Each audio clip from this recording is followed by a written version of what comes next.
Good evening, everyone. I would like to welcome you to the City of Victorville Planning Commission meeting of September 11th, 2024. I will call this meeting to order, and can we have a roll call, please? Commissioner Marsh, Here. Commissioner Messin. Here. Commissioner Thomas, Vice Chair Cook-Askins. Present. Chair Kurth. Here. We have quorum. Thank you. Next, if you'll please rise for the invocation led by Commissioner Messin, followed by the Pledge of Allegiance by Vice Chair Cook-Askins Jr.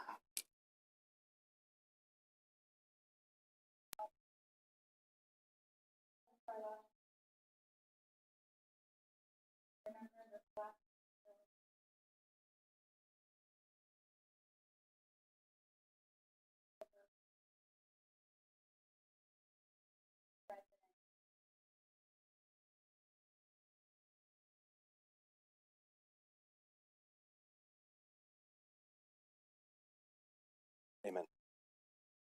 Face the flag. Place your right hand over your heart.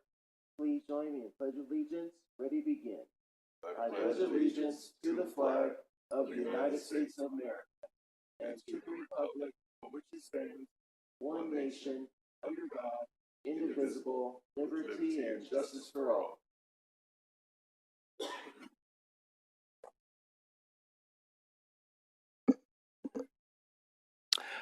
Now it's time for general public comments. These would be any comments other than agendaized items tonight. Do we have any speaker cards for general public comment? We do not. Okay, thank you. I will open and close that general comment section. Item number 1 is our first public hearing, and I understand there's a request for a continuance on that item. Staff? Yes, thank you, Mr. Chair. Agenda item number 1 is case number PLAN 22-00011. Is a continuance request for a tentative track map with a mitigated negative declaration to allow for the creation of 131 single-family residential lots on 4 vacant parcels designated as R1, totaling approximately 43 acres on size, on property located at the southeast corner of Hook Boulevard and Cobalt Road. Although the proposal is designed in compliance with the single-family design guidelines in Title 16, this continuance is being requested to allow additional time for compliance with the California Environmental Quality Act, and this is due to some unforeseen technical difficulties that delayed the circulation of the item through the CEQA State Clearinghouse. That being said, staff recommends that the Planning Commission conduct a public hearing, receive testimony regarding the proposed project, and continue the public hearing to the Planning Commission's October 9th, 2024 hearing. And staff is available for any questions. Okay, thank you. I will open up the public hearing on agenda item number 1. Is there anyone here that would like to testify to us on number 1? Do we have any speaker cards? We do not. Thank you. Then with that, I will close I will leave this public hearing open, and I'll make a motion to continue this item to the Planning Commission's October 9th, 2024 meeting. Second. I have a first by Chair Kurth, a second by Commissioner Thomas. I'll take a roll call vote. Commissioner Marsh, Yes. Commissioner Messin, Yes. Commissioner Thomas, Vice Chair Cook-Askins, Yes. Chair Kurth. Yes, Motion passes unanimously. thank you. Item number 2, 61 lot tentative track map. Staff report, please. Yes, thank you, Chairman Kurth, fellow commissioners. Item number 2 is plan case number PLAN 22-00033. It is a vesting tentative track map with a mitigated negative declaration to allow for the recordation and development of a 61-lot single-family residential subdivision from a 20-acre vacant R1 single-family residential zoned property. This site is located at the southeast corner of Bear Valley Road and Verbania Road.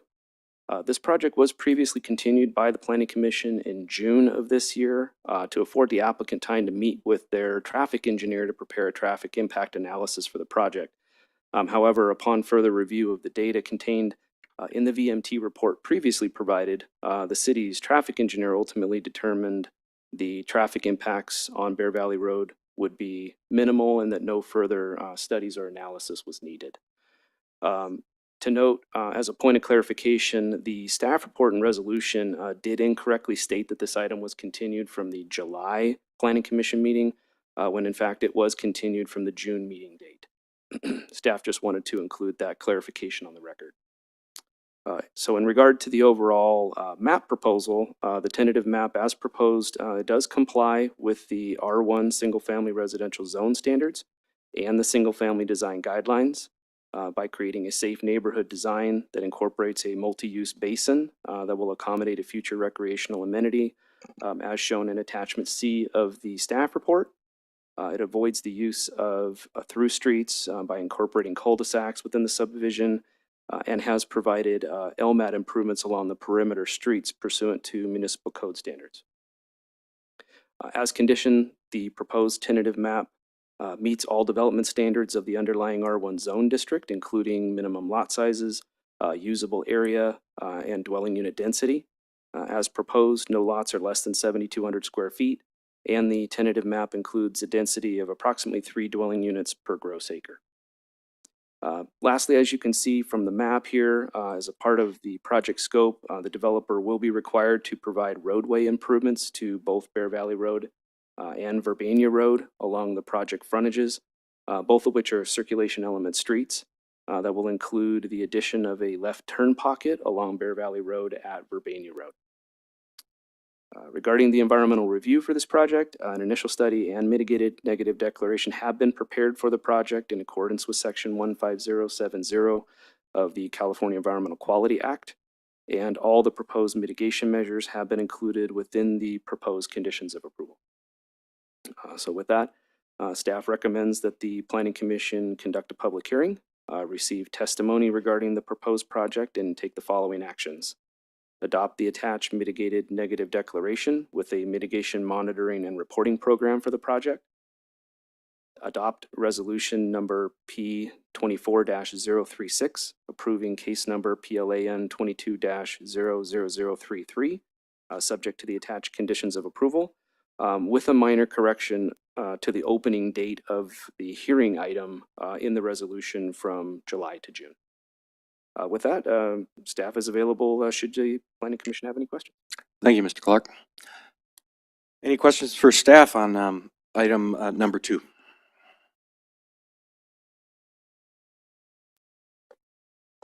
I just had one question out of curiosity. When it comes to that retention basin on this one, I think I've noticed lately a number of them, being planned for a recreational area or open space. Was just curious, is that something that happened in the last update? Being a 61 lot track, is this required for their open space, or is this just something that's beneficial for the neighborhood? The city's residential or single-family design guidelines do require that recreational space be provided within detention basins whenever possible, and then give some guidance on what those amenities could look like. But yes, there is a codified section that does require these sort of amenities to be provided. Okay, I was just asking because I didn't remember back in the day it was more like pocket parks where they would try to fit them in between the homes, and now this is kind of a dual use. I like seeing that. Yeah. Okay. Yeah, my question was really along the same lines, but in addition, are there like walkways or any other planned recreational or exercise type? Not directly within that project at this time. What you're seeing in your packet is a conceptual design for what those amenities would look like once this map is recorded and we proceed through the minor site plan process, which is at an administrative level staff review. At that stage, we're able to further refine what those amenities look like, which may entail walking trails, let's say around the top of the basin, or may just provide connections from the amenity on site to the public sidewalk that would be a part of the subdivision. Thank you. Good.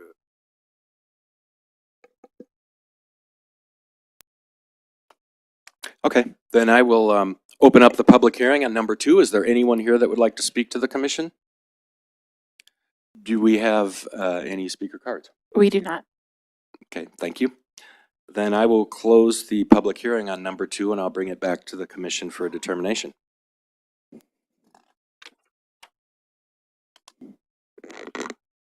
I, Commissioner Thomas, move that we adopt the staff recommendation on this item. I second that. Would the first and second include the update to the July to June date as recommended by staff? That is correct. Okay, thank you. I have a first by Commissioner Thomas, a second by Commissioner Messin. I'll take a roll call vote. Commissioner Marsh? Yes. Commissioner Messin? Yes. Commissioner Thomas? Yes. Vice Chair Cook Askins? Yes. Chair Kurth? Yes, Motion passes unanimously. thank you. That moves us on to item number 3, another tentative track map.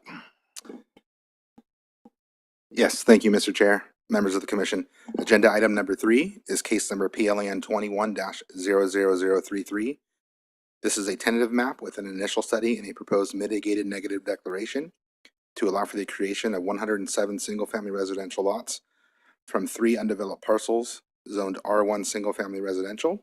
And this project is located at the southwest corner of Nyack Road and Mesa View Drive. This proposal, you may recall, was continued from the Planning Commission's August 14th, 2024 public hearing. And this was requested in order to allow the applicant time to review and discuss the proposed conditions of approval with staff. This review resulted in minor revisions to resolve typographical errors in the conditions of approval, as well as remove redundant standards throughout, which the applicant and staff find acceptable at this time. As proposed, the proposal is designed in conformance with the single-family design guidelines and Title 16 standards, including minimum size and dimension requirements as conditioned. Additionally, design guidelines are implemented throughout this tract with regards to lot design, given that it includes varying lot widths, lot sizes, and lot configurations. Drainage facilities, which are dual use, which include entry features, as well as additional landscape areas along the drainage channel that will complement that. As a result of outside agency review of this project, comments were received from the Lahontan Regional Water Quality Control Board, the Mojave Desert Air Quality Management District, and the San Manuel Band of Mission Indians. These were addressed in the initial study and mitigated negative declaration, and they resulted in associated mitigation measures being included in the mitigated negative declaration as discussed in the staff report. With regards to the environmental review of this project, the tentative map was prepared in accordance with section 15070 of the California Environmental and Quality Act entitled CEQA. Mitigation measures were included for air quality, biological resources, cultural and tribal cultural resources, greenhouse gases, hazardous materials, noise, geology and soils, as well as transportation. And together, these have been proposed to ensure that any potential impacts on the environment are considered less than significant. Additionally, before you tonight, there is a late addition memo that provides further clarification to condition of approval number 98. This clarification confirms the applicability of the fair share requirement regarding the installation of traffic signals. With that being said, staff recommends that the Planning Commission conduct a public hearing, receive testimony regarding the proposed project, and take the following actions. Adopt the attached mitigated negative declaration with a mitigation monitoring and reporting program for the project, and adopt resolution number P-24-041, approving tentative track map case number PLAN 21-00033, subject to the attached conditions of approval, and with the inclusion of the revised condition of approval number 98 as noted in the late addition memo. And with that, staff remains available for any questions you may have. Thank you, Mr. Howdige. Any questions of staff on item number 3?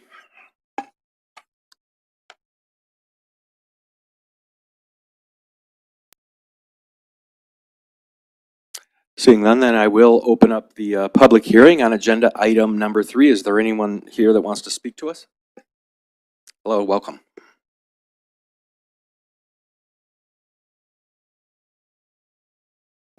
My name is Greg Kwan from RY Properties. I'm here on behalf of the applicant. First off, we'd like to thank the staff for working with us and clarifying the conditions of approval. And just here to answer any questions you may have, and also our engineer is here as well to answer any questions. Thank you. Thank you very much. Do we have any speaker cards? No, we do not. Okay, thank you. So I will close the public hearing and bring it back to the commission at this time.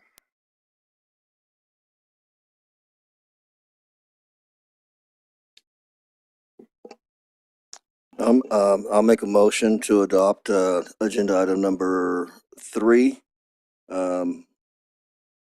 The recommendations 1 and 2, and also the additional memorandum insert, number 98.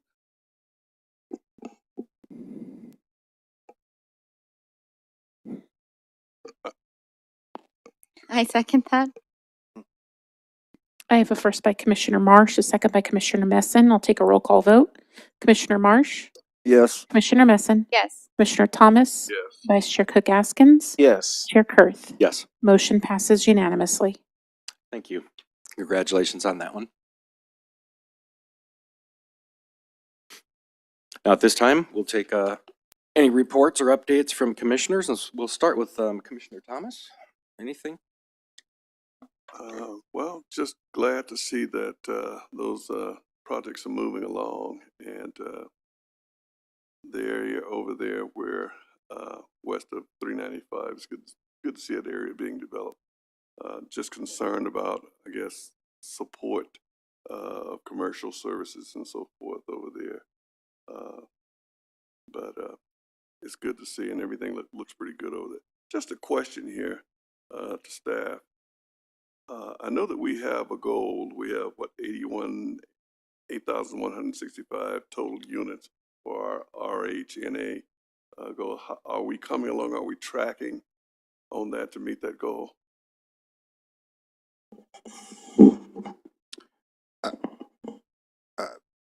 Thank you, Commissioner Thomas. We are zoned accordingly to provide for the maximum amount of lots that is, or minimum amount of lots and units, I'm sorry, required by the RENA numbers. In terms of tracking, it's difficult to say. We although we're zoned appropriately for the high density residential, we haven't seen many high density residential projects, most likely things like condominiums or apartment complexes. And although we have approved them, some of the read we've got from the development community is that the city's just not ready for those yet in terms of building costs and associated fees to actually develop them. So we do have some in the queue ready to be developed. The Planning Commission has approved some over the past years, but those would probably be our biggest hindrance to actually realizing the RENA numbers, although we are in full conformance with the housing element requirements, with the state law, and we are zoned appropriately for the RENA numbers. Thank you.